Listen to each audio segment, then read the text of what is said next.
Welcome back to Open BXRx. Through volunteer-led grassroots work, the BxArts Factory has been connecting with the community through art since 2014. Because of COVID-19, their work has shifted to the virtual realm. Joining us now to discuss are co-founders of the BxArts Factory, Yolanda Rodriguez and Laura Alvarez. Thank you so much for joining us today, ladies. Hello. Hi.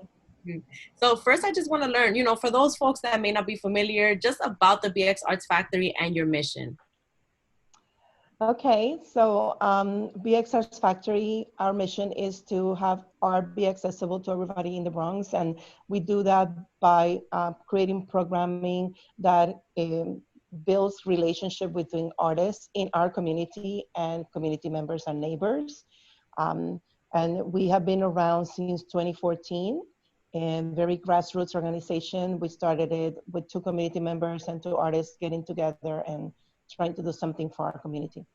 That's wonderful. So back in May, Yolanda, BxArts Factory lost its physical space. As we saw on Instagram, you posted a video where you were packing and compacting all your stuff and transitioning your physical work to a new virtual space. How has it been going? How has COVID-19 affected your work since then?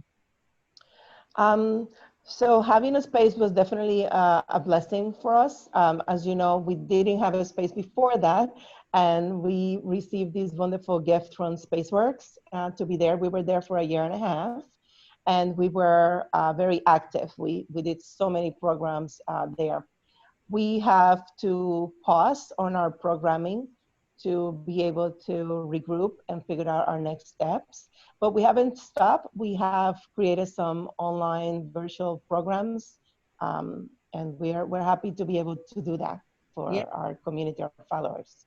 Laura, maybe you can chime in. I know that the BxAF has established new programs to share art and joy while continuing your connection with the community. Can you tell us about virtual online programming like the Creative Corner and more, and how people can tune in?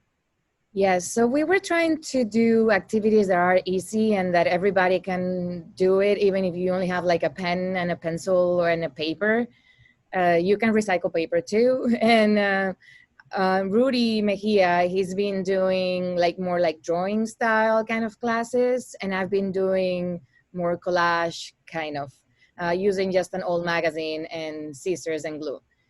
So yeah, we're trying to. We understand that it's hard time, so we don't want to go to the art store and buy a bunch of supplies with money that we don't have. So we wanted to keep creative and just use whatever we have home.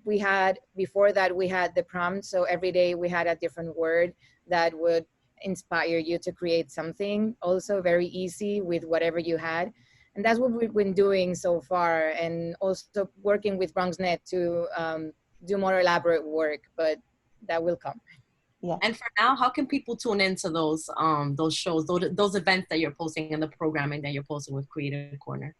We have a YouTube page. If you go to our website and you go to the bottom of the website, it's BxArtsFactory.org, you can find us on Facebook, Instagram, and all the other social media. And that's the easiest way to get the links to all our social media. And we post it in the other places, but YouTube is the way we publish it. So if you subscribe, you get a notification every time Mondays and Wednesdays, we do the videos. Thank you for sharing that, Laura. Art is so therapeutic, especially around these times. I'm not an artist myself. I can't draw for the life of me. But don't say that. Everybody's an artist. Everybody's an artist. it's in us, right? So I'm really grateful for BxAF for opening this virtual platform for us to kind of escape the convulsions of life at this time and really be at peace through art. So thank you for still working through this virtual realm. I also wanted to ask you both, with the BxArts Factory being operated by Black and Brown members, can we discuss the importance of artist solidarity and the impact of protests and civil unrest that they've had in the nation and here in the Bronx as well? Great question. We actually have been heavily talking about this among ourselves in our board meetings and meetings with our advisory committee members.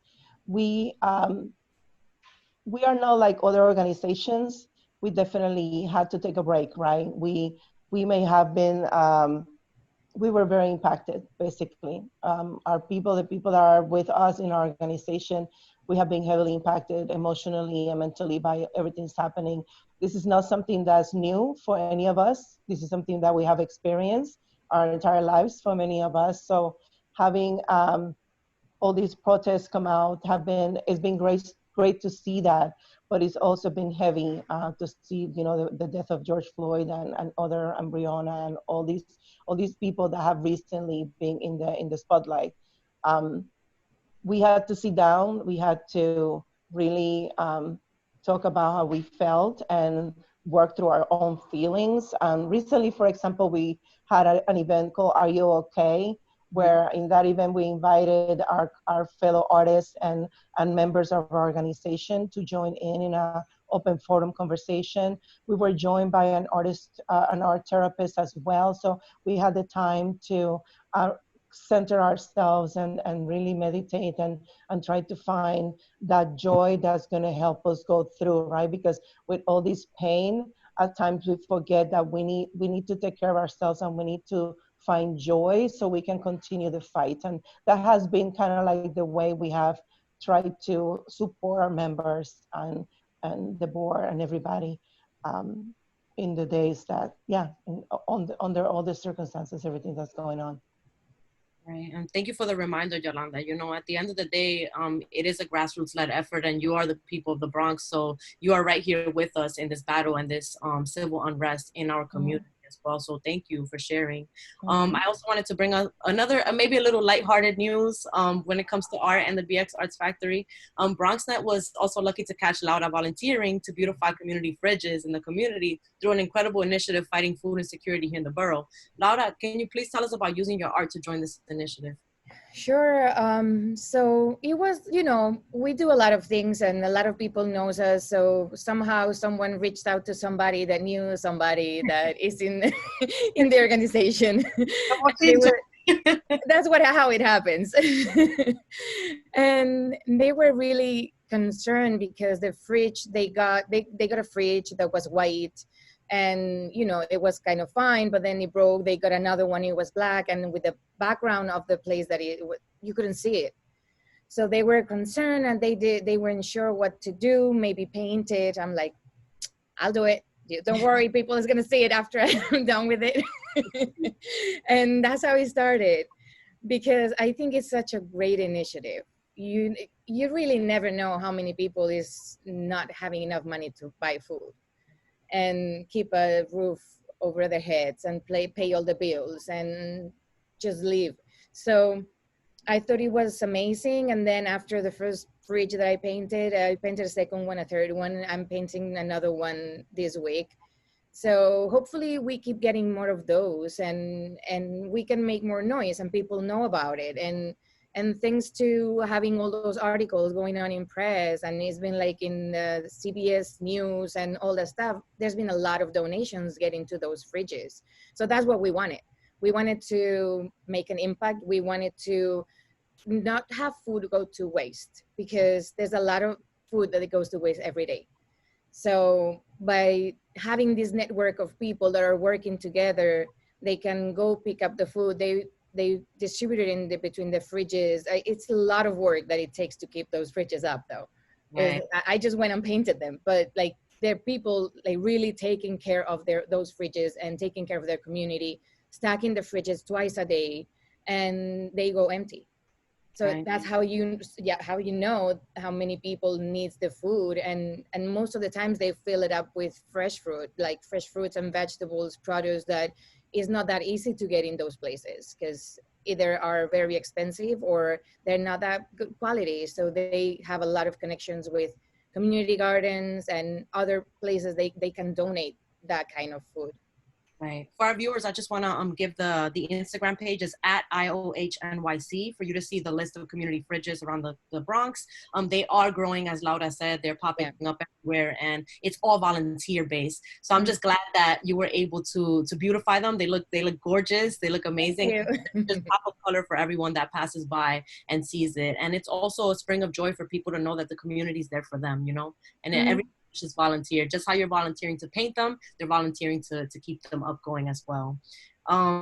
Just to speak about the BxArts Factory COVID-19 Response Fund, and for artists and the challenges that artists and freelancers face due to social distancing and limited work. If Yolanda or Laura can answer that. Yes, Yeah, so Yolanda started yeah. an initiative, and basically we were asking for money. If people, we know that there's a lot of people struggling, but we know that there's a lot of people that they still have the means to help other people. So Yolanda started an initiative to get those funds and to help out most of the artists that we work with. They have no jobs right now, and Yolanda can tell you more about it because we've been sending them Yeah. money. Yeah, so we have, so far our campaign has been able to support 8 artists with a grant of $250. Our goal is to support way more artists, so we do need people to go to our page. As soon as they go into our website, they see the emergency response to click for donation there, because we are going, as we gather donations, we're able to grant relief funds to artists, right? So that's how we're doing it. And we are trying to focus on artists that have worked with us or that are connected somehow to our organization. We know there's a lot of need out there, but we immediately noticed that the artists that we have worked with, which are hundreds of artists and volunteers, were losing their jobs. They were we know of a couple that's expecting their first baby and they needed support, right? There's just so many stories like that. We have other artists or members of people that we know that are undocumented immigrants that are not receiving any support from the city or government. So there's a lot of artists and people in our community under those circumstances. So we definitely wanted to make sure that we have something to support them. And again, we encourage people to help us out. There's still many artists in the waiting list. If you're an artist in the Bronx that is connected to organization, somebody that have volunteered with us, they're free to apply to receive the funds as well. Both links are in our website for people to apply to receive the funds, but also to donate, which is something that we definitely need more, so we can get to our goal of $9,000 to be able to support more artists. Right. And thank you. The website is BxArtsFactory.org, right? We're going to put Correct. that Yeah. right below. Thank you both, Yolanda, Laura, for joining us today. And thank you for continuing, the virtual arts showcasing and programming and connecting with the community through this difficult Yes. time. Thank you. We have something exciting coming with BronxNet, but we're not going to announce it yet, but just watch out. Keep it. Yes, we love BronxNet and we love working with you guys. So thank you for inviting us. We love you too. Thank you. Thank you. Folks, please stay connected with BxArts Factory and tune into their programs like the Creative Corner by following at BxArts Factory on social media and BxArtsFactory.org. Open BXRx will be right back.